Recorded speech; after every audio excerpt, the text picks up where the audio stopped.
Gente, deixa eu retomar aqui o sistema para a gente poder fazer a chamada.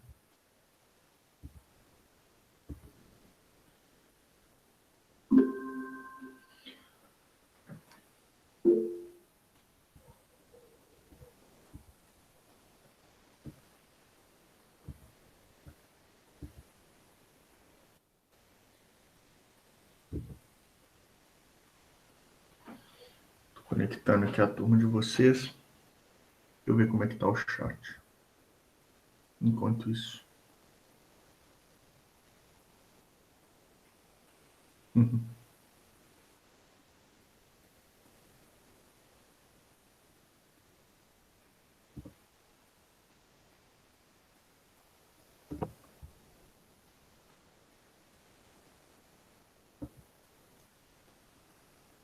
Vamos lá, vou registrar aqui a aula de hoje. Você já pode ir abrindo a sua apostila na página de número 55.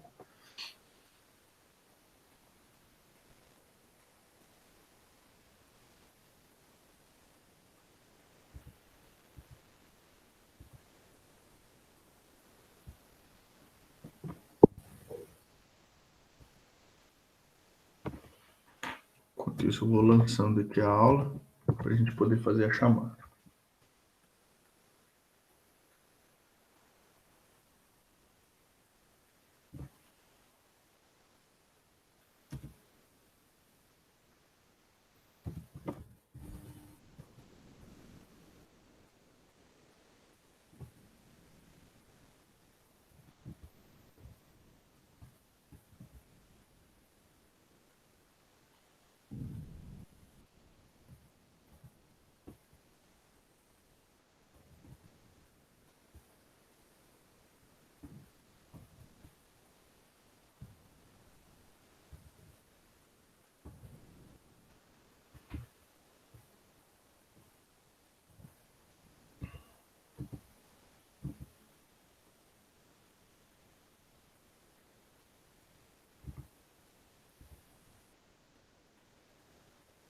A aula está sendo registrada.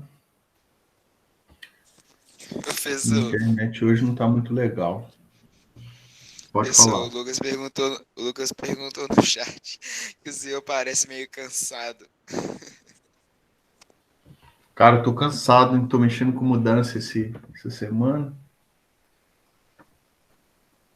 Essa noite eu dormi mal. Minha filhinha acordou, foi dormir só meia-noite. Acordou no meio da noite. No início da noite ela acordou e não dormiu mais. Mas estamos aí, firmes e fortes, animados com o final de semana.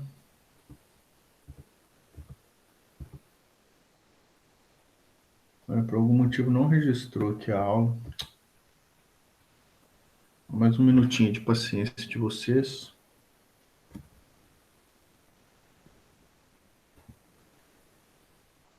Por algum motivo minha internet hoje não tá legal. Então, o conteúdo da aula de hoje, nós vamos iniciar aí o tópico 2 do capítulo 3, né? Vamos começar a falar do Bourdieu.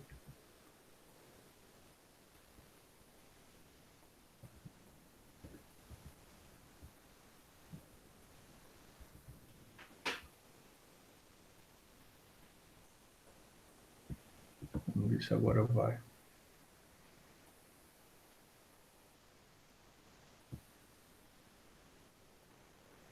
Ah, foi.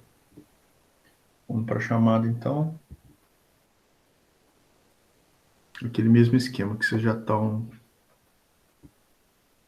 craques.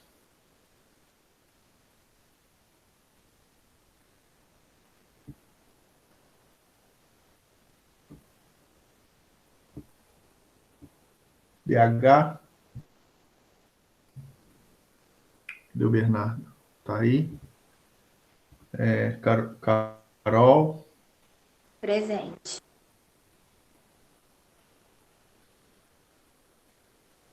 Christian. Estou aqui. Cláudio. Professor, estou aqui, professor. Enzo. Decantas. Esther. Presente. Felipe. Gustavo. Nenhum dos dois. Heloísa. Presente. João Vitor.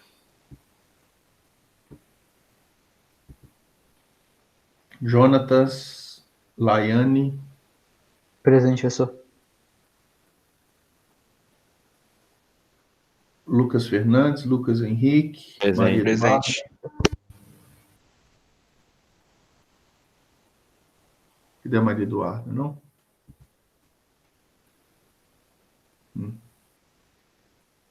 Mariane, Natan, Gabriel, Natan Garibaldi. Presente. Presente, Presente, professor. professor. O Natan Gabriel tá aí também.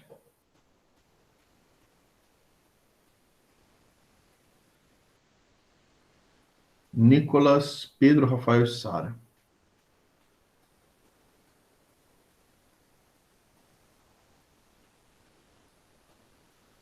Nicolas não.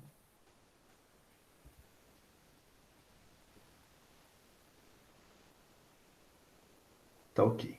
Então, lançadas. Vamos para o conteúdo. Pessoal, nesse capítulo, nós estamos vendo a sociologia contemporânea e conhecendo alguns nomes da sociologia contemporânea, algumas das ideias que estão sendo trazidas por essa série de pensadores, né? Nós vimos no capítulo anterior alguns dos pensadores que fundaram a filosofia, pensadores do século XIX, do século XX, e agora nós estamos adentrando o século XX, século XXI, pensadores mais atuais. Depois que a sociologia se estabelece enquanto disciplina, quais são os grandes nomes que surgem? E na aula anterior nós vimos o Norbert Elias, o seu conceito de teias de interdependência e o processo civilizador. Na aula de hoje nós vamos começar apenas a trazer as ideias de um outro sociólogo importante para a filosofia, para a sociologia contemporânea, chamado Pierre Bourdieu. Então, Bourdieu é um sociólogo francês, tem alguns conceitos chaves para a gente poder entender as relações sociais nas sociedades contemporâneas. Ele tem uma visão do capital, do poder, muito interessante, que a gente vai começar a tatear, começar a conhecer a partir da aula de hoje, tá bom? Então, eu convido vocês à página 55. Antes de eu começar a tratar do Bourdieu, né, eu espero que vocês tenham feito o para casa, as atividades que eu passei para vocês, que se encontram ainda na página 55, as questões 1, 2 e 3. São questões importantes para vocês assimilarem o conteúdo do capítulo e para vocês se prepararem para a prova também. Então, o Bourdieu, ele é famoso especialmente por 3 grandes obras, né? A Reprodução, de 1970, A Distinção, de 79, A Economia das Trocas Simbólicas, de 82, e, aliás, mais uma, né, vou citar a quarta aqui, O Poder Simbólico, de 89, que, aliás, o Poder Simbólico é um dos textos mais fundamentais do pensamento do Bourdieu. Nessa primeira aula, eu quero trazer especialmente para vocês o conceito dele de hábitos. Depois nós vamos ver o conceito de capitais, o conceito de campo, mas eu quero tratar com vocês nesse tempo que nós temos um pouquinho da ideia que ele vai esboçar sobre hábitos. Então, o que nós temos que entender? O Bourdieu, ele está numa perspectiva em que ele vai procurar romper um pouquinho com aquele racionalismo, aquela distinção muito definida, muito estabelecida na relação entre indivíduo e sociedade. Nós vimos sociologia clássica, que há uma discussão ali, especialmente entre o Durkheim e o Weber, né? Uma diferença de perspectivas nessa ênfase do entendimento da sociedade, nessa relação sujeito e ou indivíduo e sociedade. Então, para o Durkheim, né, a ênfase da sociologia é entender a coletividade, é o todo, o tecido social, né, porque ao entender a sociedade pela qual o indivíduo está inserido, nós então conseguimos entender as particularidades daqueles indivíduos que compõem a sociedade. Então a visão do Durkheim é mais coletivista, vamos dizer assim.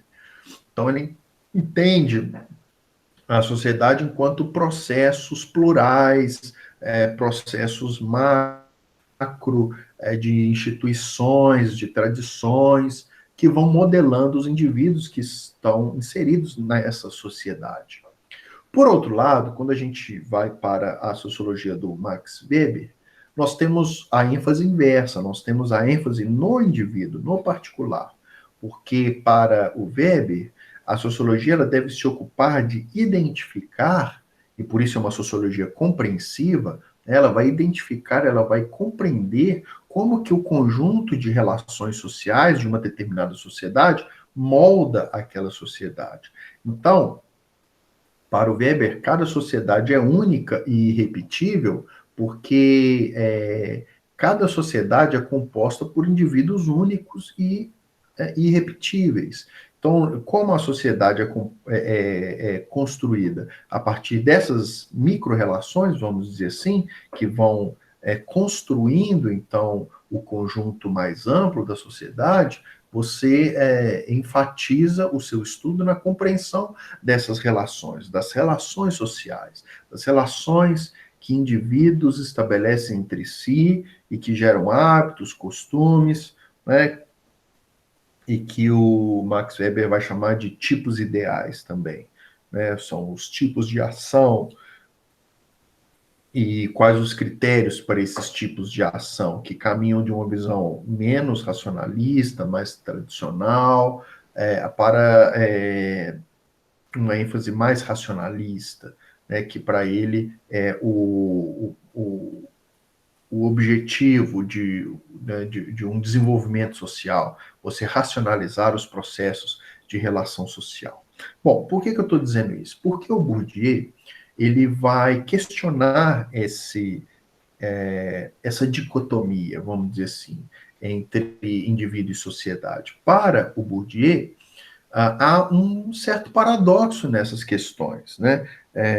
Há o que a gente chama de relação dialética entre indivíduo e sociedade. Há um atravessamento entre os dois. Então, a gente não pode dar preferência nem para um, ou seja, nem para o indivíduo, numa abordagem mais particular da sociologia, e nem uma abordagem mais generalista, procurando entender a sociedade como um todo. Porque o que há, no fundo, é uma simbiose entre esses dois elementos. Há uma imbricação, uma conexão indissociável. Então, a sociologia vai procurar lidar com essa relação dialética, né? Como que, de uma certa medida, a sociedade ela fomenta ações e comportamentos no indivíduo, mas também como que os indivíduos, enquanto participantes dessa sociedade, também influenciam na coletividade de uma forma mais ampla. E para a gente começar a entender essa relação, é que nós introduzimos, então, o conceito de hábitos. Hábitos, para Bourdieu, é essa internalização de um padrão de comportamento que o indivíduo tem dentro de uma sociedade que ele pertence. Então, os hábitos são, vamos dizer assim, comportamentos que uma sociedade produz. Então, a sociedade produz vários tipos de comportamento, várias linhas de comportamento. E o indivíduo ele vai captar essas linhas e vai internalizar algumas delas, vai fazer de algumas dessas linhas o seu próprio modelo de comportamento. Então, isso é o que o Bourdieu denomina como hábitos, tá bom? Uma palavrinha que ele, né, a origem da nossa palavra em português, hábito, né? Hábitos, ela tem origem no latim, que quer dizer justamente isso aí, né? O costume, as práticas repetidas que uma pessoa faz, de modo a internalizá-las, a torná-las suas, tá bom? É muito interessante para a gente, se a gente partir desse pressuposto e começar a observar os nossos hábitos, como que às vezes a gente transforma algumas coisas como em nossas, em nossa identidade, mas que no fundo isso é uma mera absorção de uma determinada cultura que está aí na sociedade. Então, por exemplo, eu gosto muito de rock and roll. E quando eu era adolescente, quando eu comecei a ouvir os primeiros discos, né, os CDs de rock and roll, eu fiquei encantado. Eu achei que, poxa, isso aí que é música legal, eu quero começar a conhecer mais as bandas americanas, e tinha toda uma cultura, assim, né, entre um grupo de amigos meus e que ficava pesquisando, pesquisando álbuns dos artistas e conhecendo os nomes das músicas, conhecendo os estilos musicais, os tipos de rock, as influências, né? Tinha todo vamos dizer assim, uma cultura, um conhecimento por trás desse tipo de personalidade. E eu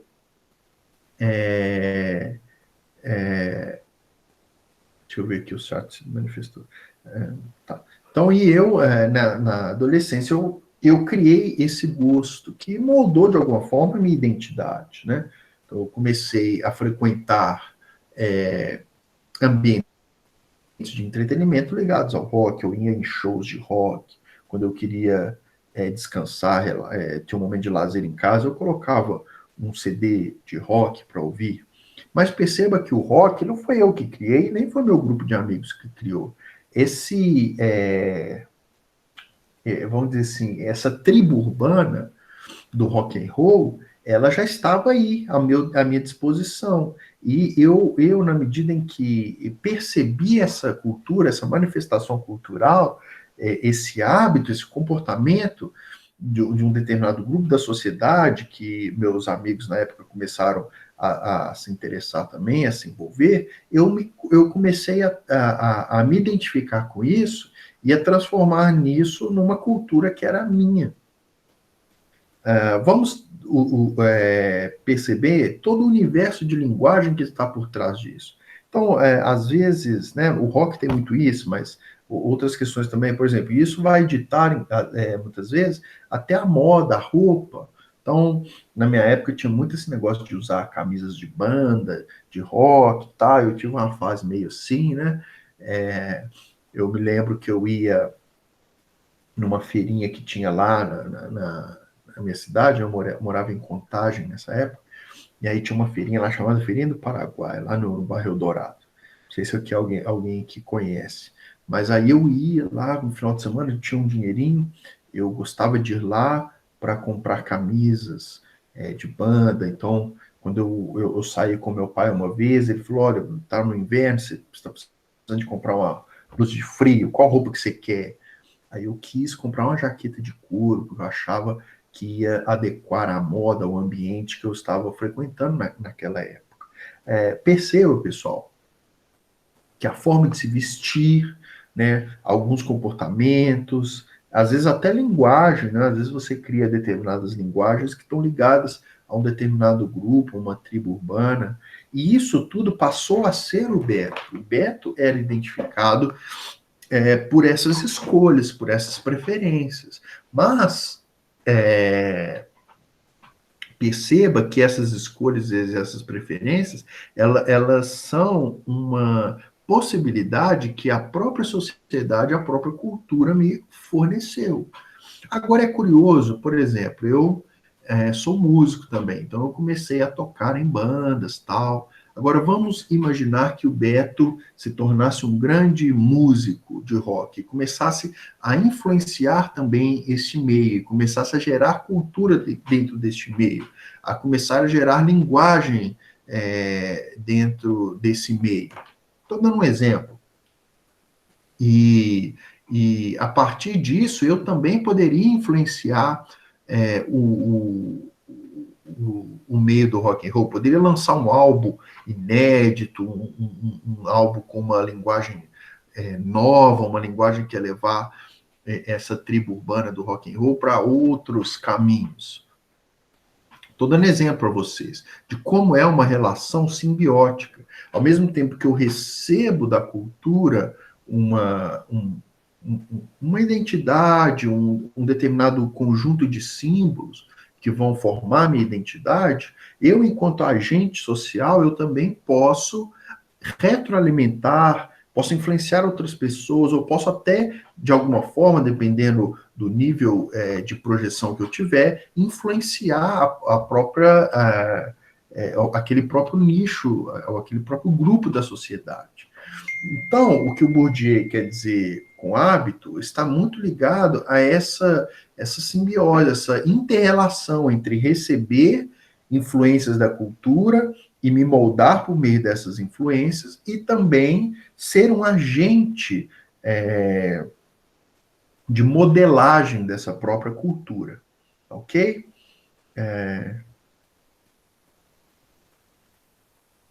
Estou vendo aqui o chat, se tem alguma coisa. O que é isso aqui? Heloísa, me indica uns o quê? Eu perdi o contexto aqui. É que o senhor tinha falado de rock, professor. Eu acho que é isso. Quais bandas que eu gosto? Que eu gostava, ou que eu curto?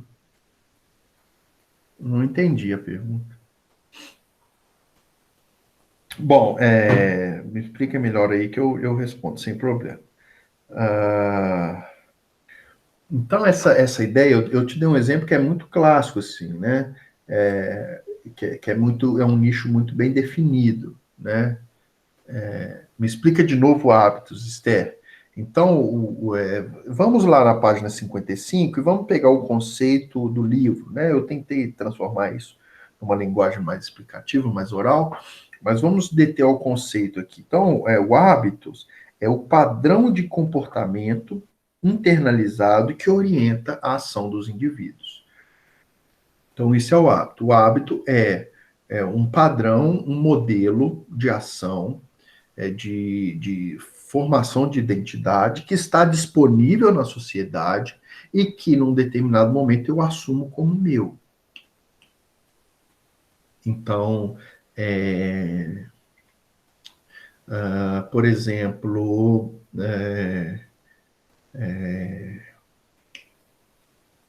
essa visão, vamos pegar um exemplo qualquer, essa visão muito comum hoje, propagada, por exemplo, em discursos de coach, sobre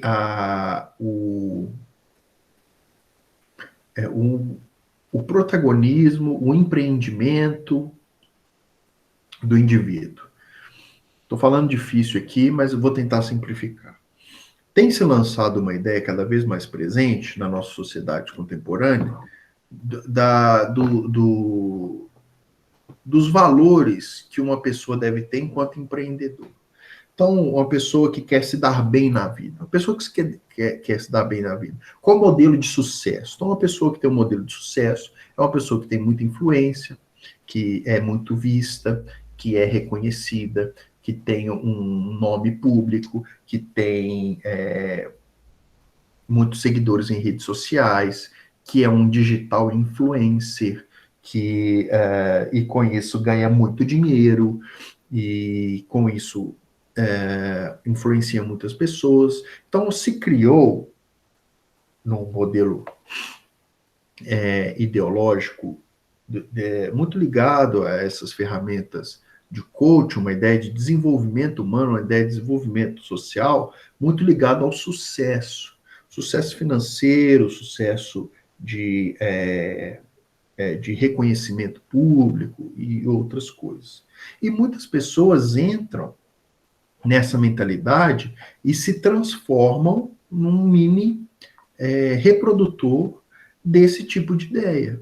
Então, quantas pessoas, às vezes, mergulham de cabeça nesses discursos e começam a querer achar que são empreendedores agora, e que agora vão criar um grande negócio de sucesso, e que agora vão ficar muito ricos, e para isso investem muito dinheiro em cursos, em coisas afins, e porque eles começam a acreditar que o sucesso passa por esse tipo de por esse tipo de resultados, vamos dizer assim. E essa mentalidade não era a mentalidade dos nossos avós, por exemplo. O que é a ideia de sucesso para os nossos avós? A ideia de sucesso para os nossos avós era ter uma família estabilizada, ter filhos, que os filhos tivessem condição de crescer com saúde, que o homem tivesse um emprego estável, que ele desse uma renda capaz de oferecer uma condição razoável para a sua família. A mulher, ela tinha um papel de cuidado do lar, já talvez na época dos nossos avós, de busca de um trabalho também, que ajudasse no sustento da casa. E uma família de sucesso era uma família em que se viviam em união, viviam bem, viviam felizes. Isso era o sucesso para o homem e para uma mulher adulta, talvez há 2 gerações atrás. Veja que a linguagem, os modelos de sucesso mudaram. Hoje esse tipo de pensamento é um pensamento muito simples. Hoje o sucesso é aquilo que eu trouxe para vocês, talvez. É você ter muito dinheiro, você ter muitos seguidores na internet, você ter uma fama pública, e muitas pessoas embarcam nessa carona, né? Obviamente também aquela visão de sucesso anterior também tinha as suas ilusões, né? Muitas pessoas achavam que elas iam casar e que ia ser feliz para sempre, e o casamento era o máximo da felicidade que as pessoas podiam ter. E aí você tem uma grande crise nas relações conjugais em 2 gerações atrás. Foram quando começaram a surgir os divórcios, né? Isso começou a acontecer mais, né, na nossa sociedade, o número de divórcios, o número de frustrações, quantos casos, né, de famosos aí de homens com amantes, de coisas do tipo, porque tinha uma visão idealizada, né, da vida conjugal. E muitas pessoas hoje entrando em depressão, entrando em tristezas profundas, em crise de identidade, porque às vezes acham que vão ter sucesso tendo muitos seguidores na internet ou coisas afim, e às vezes, mesmo quando isso acontece, a pessoa não alcança satisfação. O que eu quero dizer com tudo isso, pessoal? Eu quero dizer que existem ofertas na nossa sociedade que oferecem para nós um determinado conjunto de comportamentos. E a gente, enquanto indivíduos pertencentes dessa sociedade, a gente compra narrativas desse sucesso, estou dando o exemplo do sucesso, para formar a nossa identidade, né? E aqui eu já aproveito para fazer essa crítica, né? Muitas vezes são ilusões, ou são coisas que não são tão simples assim quanto parecem num primeiro momento. Então, o conceito de hábito, para ficar bem claro aí, que é o objetivo dessa aula, é a gente entender essa assimilação dos padrões de comportamento que são ofertados numa determinada sociedade e que nós tomamos para nós. Narrativas de sucesso, no meu caso, o meu grupo de roqueiros, tem grupos de motociclistas que transformam aquilo numa ideologia, né? Na década de 60 tiveram várias tribos urbanas, né? Os hippies, né? Tiveram os punks, são grupos que têm uma narrativa e que têm uma linguagem de se posicionar enquanto pessoas, né? Como eu disse, às vezes influenciando na economia dessas pessoas, como essas pessoas vão gastar os seus dinheiros, como as pessoas vão usar o seu tempo de lazer, como as pessoas vão se vestir. Então, são grandes modelos comportamentais que a sociedade oferece e que os indivíduos que pertencem a essa sociedade, de alguma forma, assimilam e tomam para si. Tá bom, pessoal? Então, esse é o conceito que eu queria trazer. A Heloísa está perguntando aqui quais bandas que eu gostava, e eu ainda gosto de muitas delas. Eu gostava de um rock mais clássico.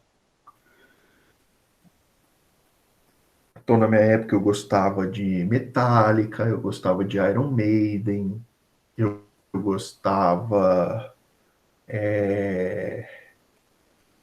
que mais, assim? Eu gostava de muita banda, né? Gostava da época do grunge também, né? Do Pearl Jam, que saiu, do Nirvana. Dentro do rock, eu era muito eclético, eu gostava de muita coisa. O BH tá falando Queen, o Queen é um clássico, era muito legal, né? O AC/DC eu ouvia menos, né? Eu tô vendo aqui o pessoal comentando no chat, o AC/DC, apesar de ser um clássico, eu não gostava tanto. O Black Sabbath também não foi uma banda que eu ouvi muito, mas eu tinha muito isso. Eu tive uma época de um heavy metal mais melódico, né? Então eu ouvia Angra,